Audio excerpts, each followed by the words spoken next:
There's lots of ways to source data. A lot of companies that trade data. There's a lot of these like data unions. Sometimes they're legal, sometimes they're not. It's a bit shadowy though. It is. I'm basically just a data nerd. Specifically, when I say data, I mean B2B contacts and company information. So I started at Microsoft, out of college, PM at OneNote, Discover.org, which is now ZoomInfo. One of the first data engineers there, first data scientist, Data Labs. I went to Gorgeous after that, Charm.io, and now started ExactFire. There's a lot of very interesting things that go on with data. I mean, obviously a lot of those leaks are username password leaks or some combination of those where they're leaking kind of sensitive information. There's lots of ways to source data, and I would say there's a lot of companies that trade data. There's a lot of these like data unions that people operate. Sometimes they're legal, sometimes they're not, and that's just kind of the truth of it.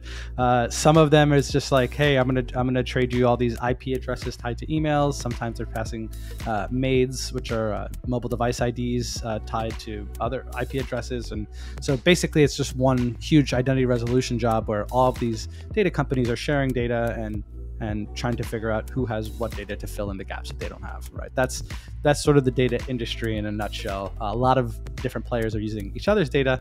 But in terms of the shadowy data that you're mentioning, like, those like huge Facebook leaks and all those, there are some people that use that data. There's very few people that I know that are public about using that data or even show it in their applications because of privacy implications. But you can get public data from all those different sources. It's a bit shadowy though. It is. I think even in your world, maybe I would imagine that there's a lot of companies whose underlying data sets have come from some shadowy places. We're still in the Wild West of figuring out how to even harness customer data and like secure it in any sensible way. It does depend on your jurisdiction. I think things are sort of converging towards some of the laws that the GDPR and CCPA implemented.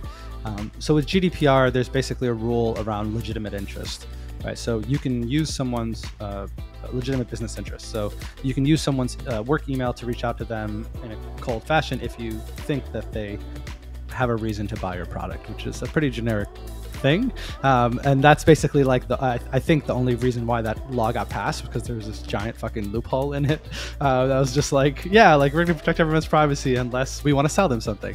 And then I think CCPA is trying to do the same, but one thing that the U.S. laws are a lot more lax about is sort of like someone's direct personal email, whereas in Europe they're very much not that. You cannot reach out to people's personal emails for any reason, work related or otherwise. As far as I understand, depends on where you're contacting them, right? So it depends on if you're calling them or emailing their work email or emailing their personal email. I think there's different rules for each, and you can, for instance, use, if you source the data in a compliant way, and there's like double opt-ins, you can use that data and let's say upload it to Facebook and then target those people on Facebook.